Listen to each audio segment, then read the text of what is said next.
welcome back to Harley's Modern Life. Today we have a fun project. I do enjoy these kind of projects right now. We're going to play a fun little game. It's called One of These Things Is Not Like the Other. Could you guess what it might be? What's that blue? You're right, it's the mirror. This is not the same color. So what we're going to do is, I already installed this the other day on my trip just to make sure I actually could see out of this side of the car for safety reasons. But I'm going to show you how I removed the old broken mirror, which is going to be the same way I'm going to take this off. And then we're going to clean this up, and I'm going to show you how to change the color of this mirror to match this car.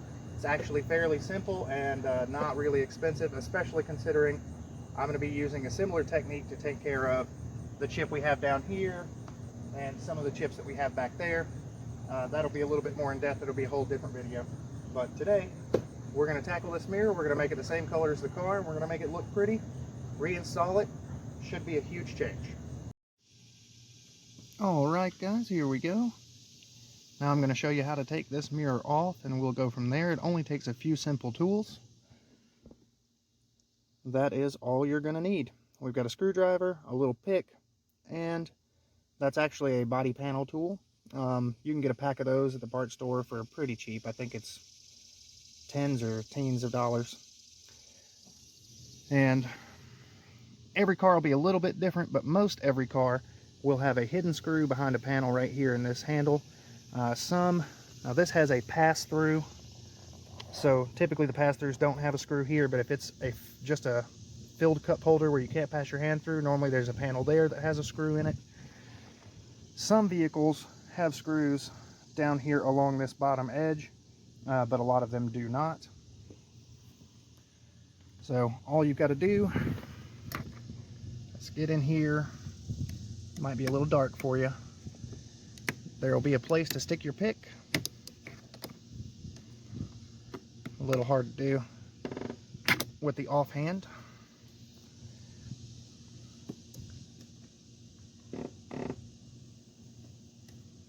It's not the ideal pick for the job, but it's the one that I found, so we're going to use it. Since it wants to be difficult with that pick, we're going to go ahead and try it with the flathead screwdriver and see if we can make it a little bit easier. Normally, there you go. Normally you'd have a free hand to pull this back out of the way to give you a little more access, unless you're being your own film crew. So there's the little hole I was talking about that you can get in and pry off with. It's got a tab on the front, so it'll just pop out that way and peel right off. Inside there we have a little Phillips head screw, and that is actually, other than the body pins behind the panel, is about the only thing holding this on. So there we go. That's loose. Screw is out. What I like to do when I'm pulling this stuff off is just throw it in the cup holder so it's all in one place. And yes, the interior is pretty dirty, but we're saving that for the interior detailing video. So now what you'll have is, behind this panel, along the edge, all the way around, you're going to have little body push pins. So what you'll want to do is typically start at the bottom. Some cars you can put your foot on the metal and just pull right here if you don't have one of these tools. What you'll want to do is start on the bottom corner, get your tool in there, and you can use a screwdriver or a pocket knife or something like that, but the narrower the object, the more likely you are to mar up this edge. So you get it in there, wiggle it around, give it a little pull, and that's your pins popping loose. And then you go across the bottom, same thing. Just work your way around your panel. And over here you can use this other end to get in. I probably need to get this bottom one first to give me some slack.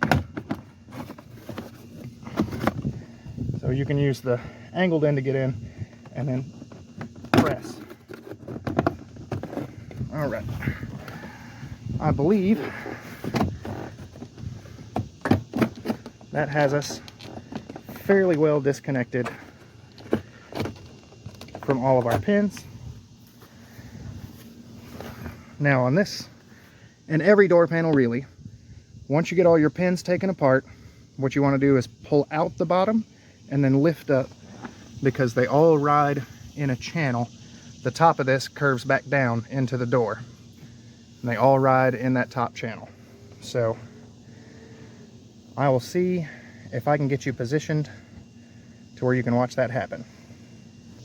So on this, all I need to do, your mirror is attached with 3 bolts behind this piece of plastic.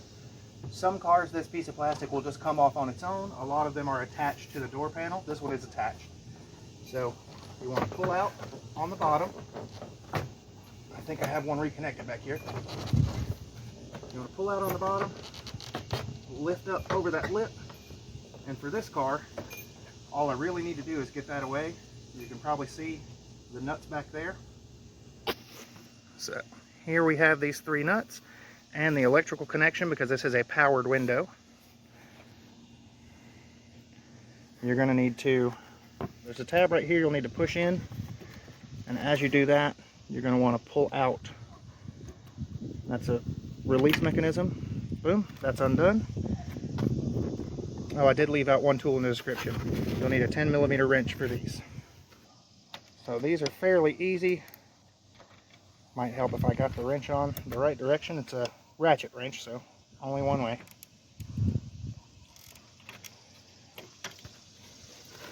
Basically, these guys are just snug down. And once you get them loose, you can remove them with your fingers. Just be careful, since we haven't pulled the door panel all the way off. You don't want to drop them down in there, then you will have to pull it all the way off to get them back. Always maintain contact with at least one finger pressing in a little bit so you don't drop it off the stud.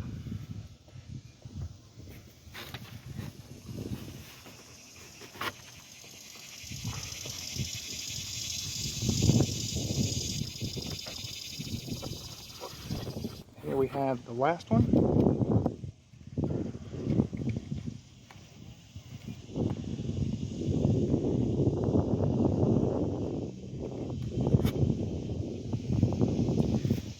Then, this is a, if I can get the angle,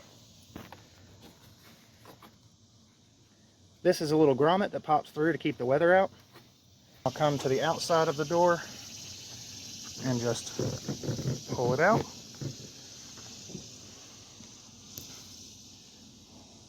And you'll kind of support the mirror with one hand and press the grommet through.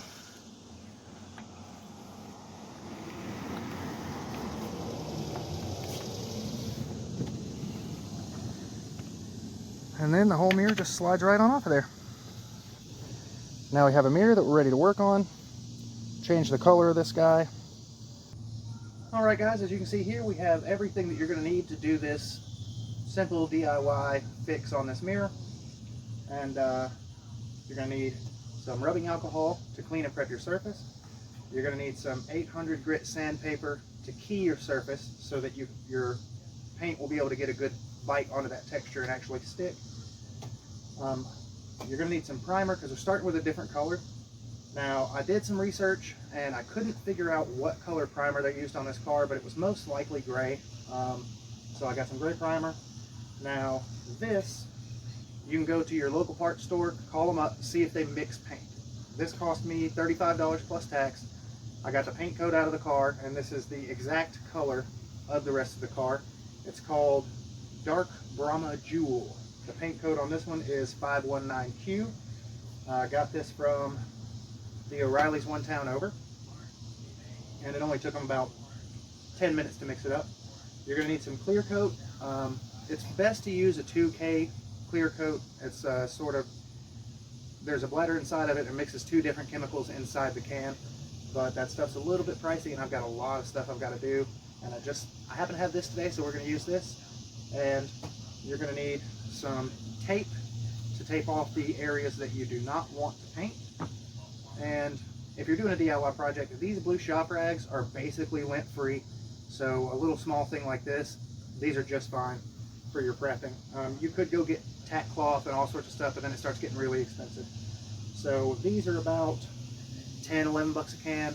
That one's 35, but this I'm actually going to use for every other spot on the car that needs color. And last but not least, it's always very important to stay hydrated. We're out here in the hot summer south.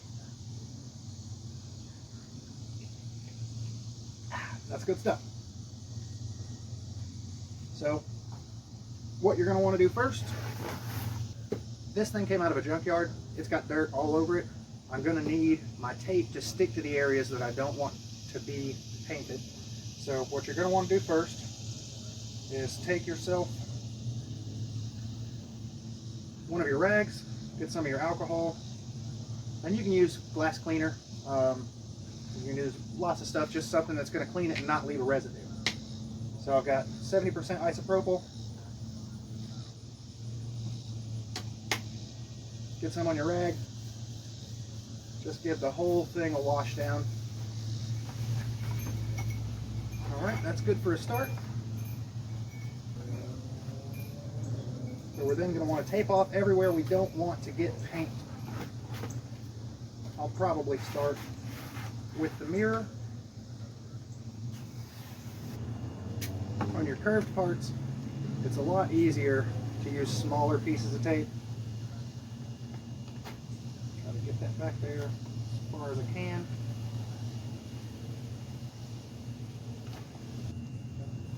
Now the mirror is nice and covered, so we're not going to have to worry about painting on that. It doesn't have to look pretty, it just has to keep paint off of things. And now we need to tape up all this black part.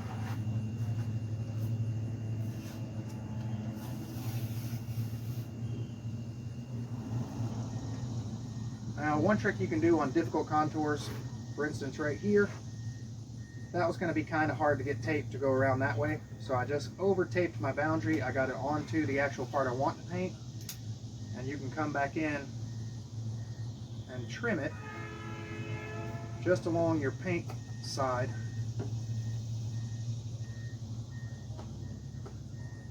Peel the tape off of the part you want to paint. And since you crossed that gap, you can now tuck that other tape down inside of there. And now you can try to take a piece, stick down in there and push it against, but you've already got everything else above it covered, so you don't have to be super tighty. It's not as easy as on the outside. I could put a piece here and then wrap it around the edge.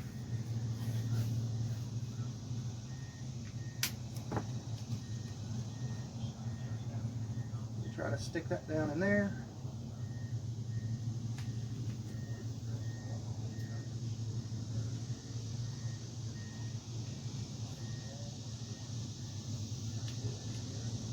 So up here doesn't want to be nearly as tidy because of that reverse curve, but now it doesn't matter because you have coverage everywhere else, and you can just crinkle that flat against the black part, which if you didn't have that other layer of tape, it's a good chance you'd have, look where these little ridges are, it would try to go spray up underneath the wrinkles. Okay.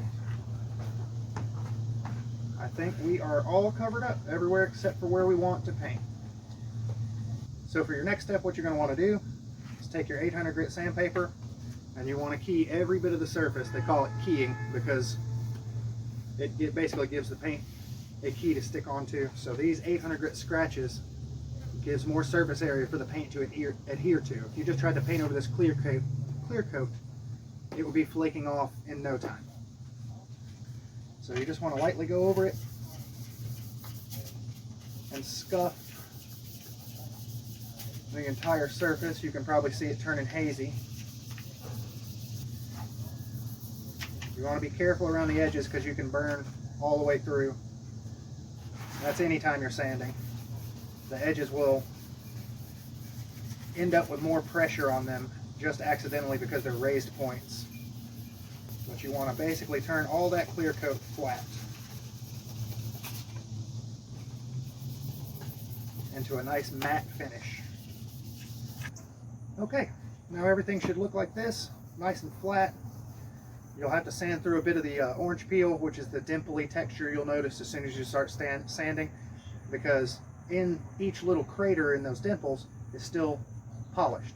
So you have to sand through a bit of that orange peel to get down and make sure you get all those little craters scuffed up as well. If you have, they make these in a foam backed pad, and that makes it a little easier for it to get into the craters. If you're just using your hand, it's actually a little bit stiff. And I can see after I wiped it off with my hand that I was still a little too shiny right through here.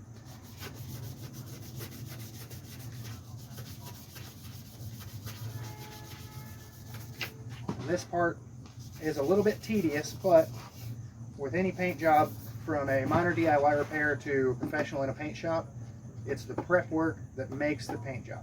So make sure that you take all the time that you need on your prep and get your surface just right. And when you do that, you'll have the perfect surface to paint on.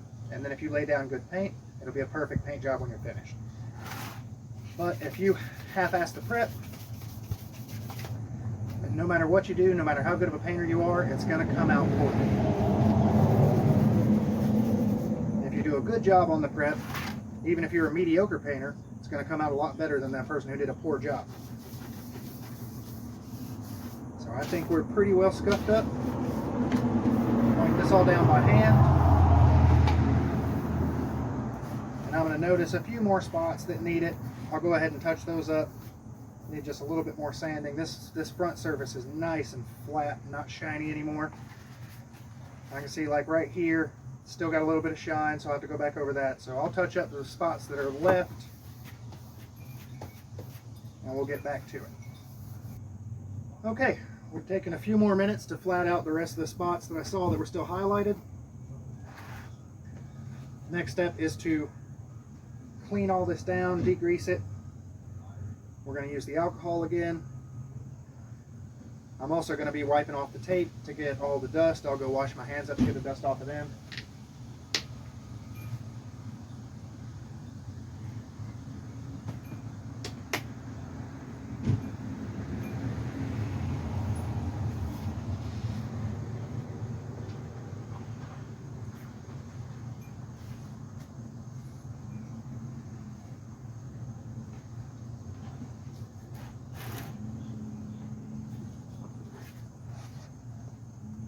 Do this initial wipe down just with one part of the rag here,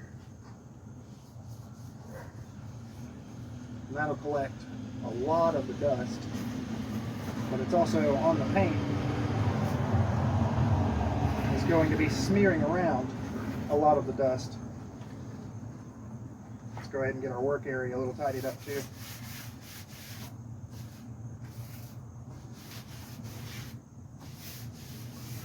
I don't know if I had mentioned I laid down this cardboard because I'm going to be painting over here, and I do not want to paint on the table itself.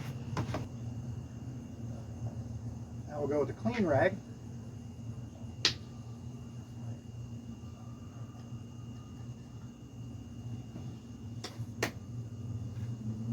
Hit everything again.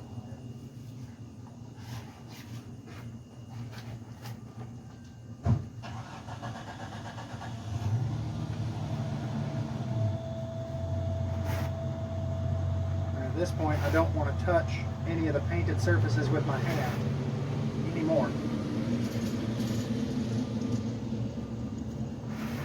because my hand, even though it's covered in dust, still has oil on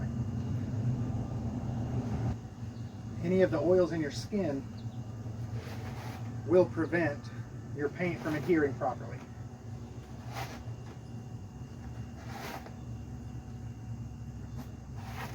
Now that's mostly something you worry about like on a show car finish or something like that, but it's good practice to handle every paint job the same way.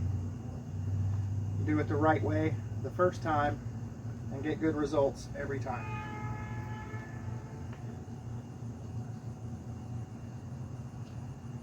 Alright, we've gone over that. This surface probably still has dust on it, so we're going to turn that inside out. We're going to hit it with a little more alcohol.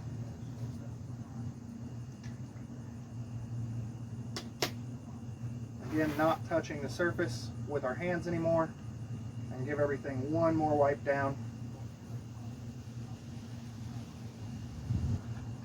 Now that we've got the paint all wiped down, I'm going to go ahead and hit the tape one more time to remove what dust I've been putting on there with my dusty hands as I moved it around.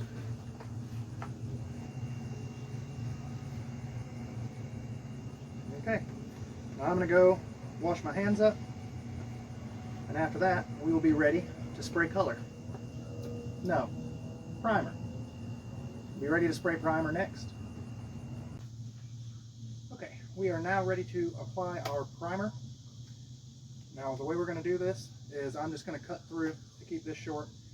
It took about half an hour or so to flat this off properly. A lot of that has been removed. So you do this, follow the instructions on the can, shake it up real well for at least a good minute, then you want to apply it in 2 light coats and 1 medium wet coat. It is a little bit windy out here, so I went ahead and moved the car upwind further away from where I'm painting. I do not want to have this primer all over the place. When I polish it, it will come off, but it's just extra work we don't need to do. So we've been thoroughly shaken up. I'm now going to apply our primer.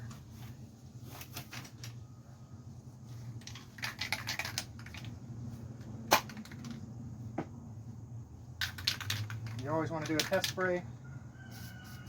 Make sure you're getting color out.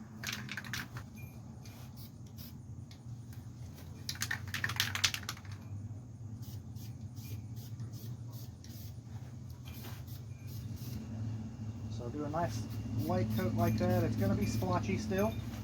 You're not trying to get full coverage the first go around. You're just trying to make sure you put a little base down everywhere that you want it. So we'll let that sit, flash off for about 10 minutes. Come back, shake our can up for about another 30 seconds or so. Our 10 minutes have elapsed. We're going to do another light coating.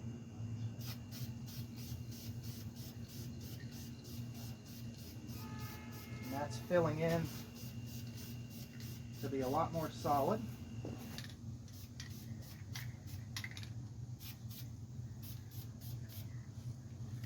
And this is filler primer, so any little scratches or whatever, it builds up pretty decently, and you can sand those back down and get a really smooth surface for your paint. And when you're doing this, just go ahead and get with the program that you are going to get paint on your hands.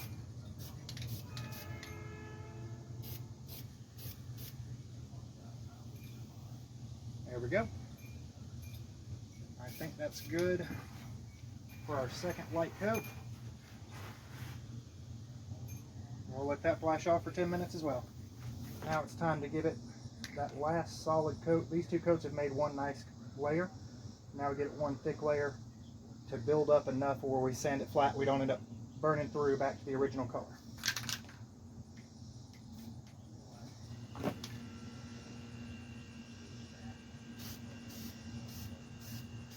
Passes on this one are a little slower because I want more complete coverage.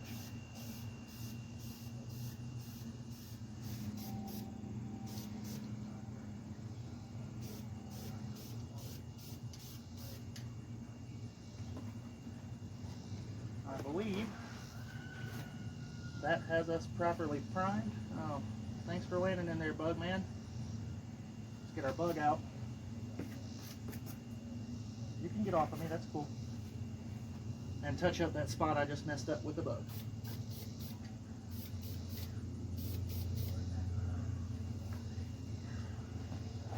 All right, that should be ready to wet or dry sand in half an hour.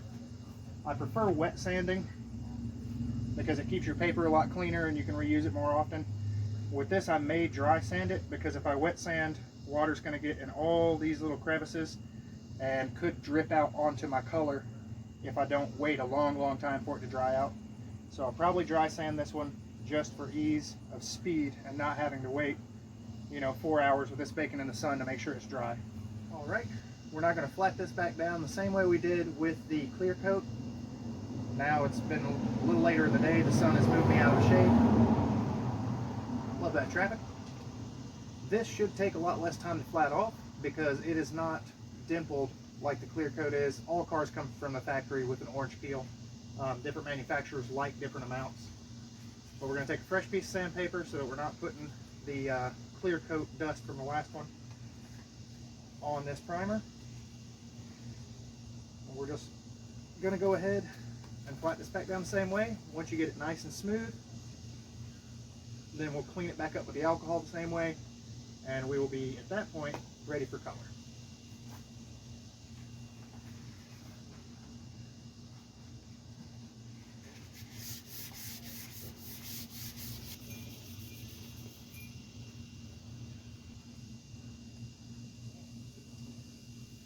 That primer seems to be gumming up my 800 grit pretty quickly. I may end up having to wet sand this and just do it lightly. We're going to use our spray lubricant, which at this point is soapy water. And what I'm going to do is basically just try to keep this wet and not keep that so much wet.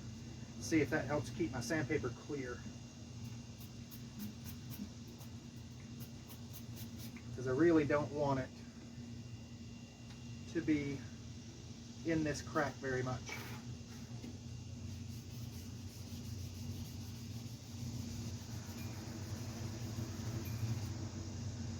Yeah, that's helping prevent it from gumming up real bad. And like I was saying about those high points, you got to be careful. I've already gone right through that primer, which that won't show up too much because it's just a little spot. But I'll go ahead and finish flattening this off, and then we'll move on to the painting section. Well, after we clean it all up with the alcohol again. Alright, we have it all scuffed up, heat up everywhere, so we should have good adhesion. Now we just got to wipe it down the same way we did before. Use this side, flip it to a clean side, get all that dust off of there. Okay. She's now ready for color. I'm going to get that prepped and we will put it on, see how it looks. Okay guys, we've got our color coat here. I've already given it all the shakes. There's a few more for good measure. Let's see if we got color coming out. We do. Oh, that is pretty shiny.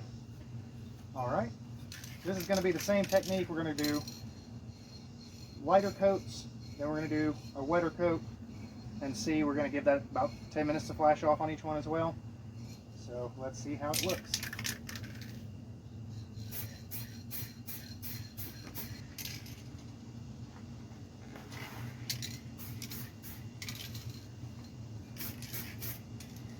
We're going to let that flash for 10 minutes, so we'll be right back. Okay, we are ready to put down the second coat. Now, of course, the wind picks up every single time I step out here to do this. See if I can't rotate that a little bit so that I'm painting in the leeward side of the mirror.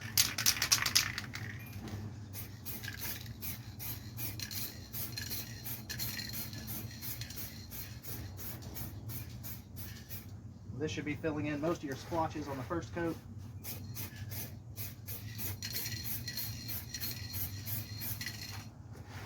When the sun hits, it's a very beautiful color. Nice and shiny. Alright, we'll let that flash for 10 more minutes. Alright, we are here again for the final coat. This coat goes on a little bit thicker. It should be a nice, solid, even coat around the whole thing. Let's give it a go. Believe it or not, the wind's actually not kicking for this go around. Oh, I spoke too soon. That's one of my least favorite people who lives on this road.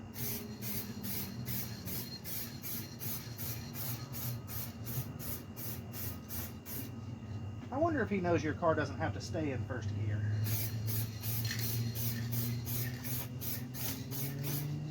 I'm pretty sure he's unaware.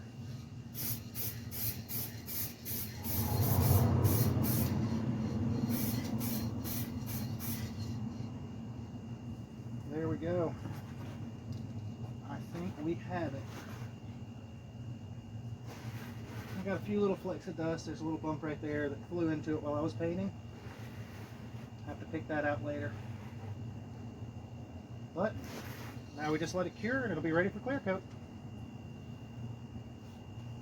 I think we're doing pretty good. With the sun coming out, well, I can't see my screen, but maybe you can see the paint. Nice, pretty, sparkly. And I told you, you're definitely going to get paint on your hands when you do this. All right, guys, I've had to change my setup a little bit while I waited on the color to cure, and had to run some errands. But we're back now. All we have left to do is apply the clear. It's going to be the same thing: 2 light coats, 1 wet coat, 10-minute flash off between each, and that should do it.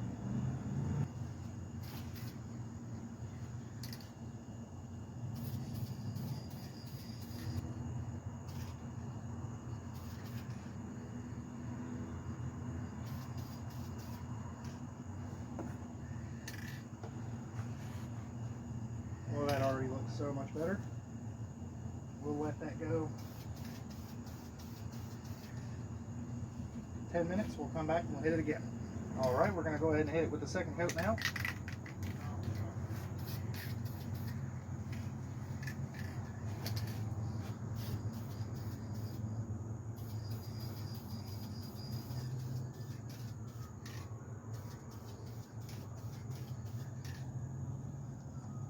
Got the top good.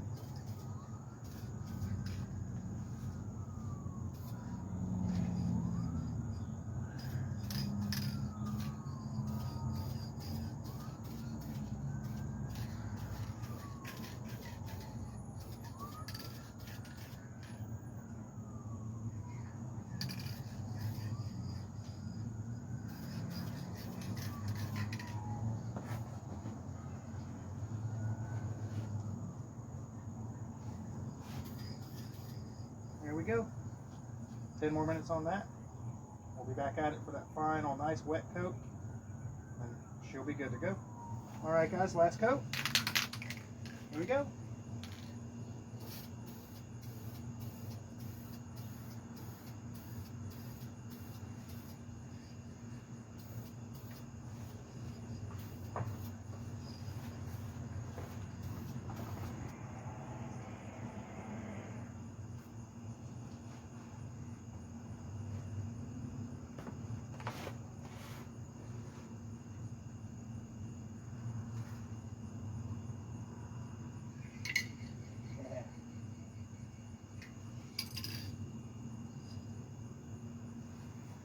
Well, now just gotta let that cure and peel the tape off. It'll be good to put back on the car, as we are losing the light. I don't believe that's going to happen today. Plus, this video is already very, very long. So in the next video, you'll get to see what it looks like already installed on the car. The installation procedure is reverse of what you saw me taking it off. Run your wire through, pop your grommet through, put your studs through, tighten your nuts back up, hang your door panel back, and just pop all the pins back in. You're good to go. Pretty satisfied with that. I think it came out pretty well.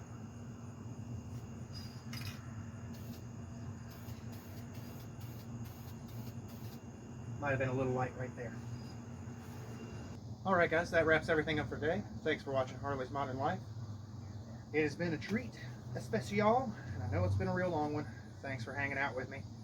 And sometimes these step-by-step tutorials tend to take a long time. I cut out a whole bunch of it, but even leaving in what I did, we're still over half an hour.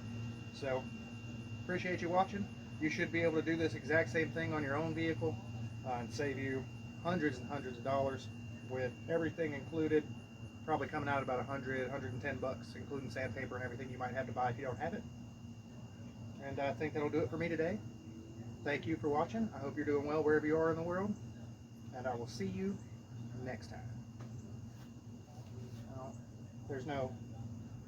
I don't have a hood to shut.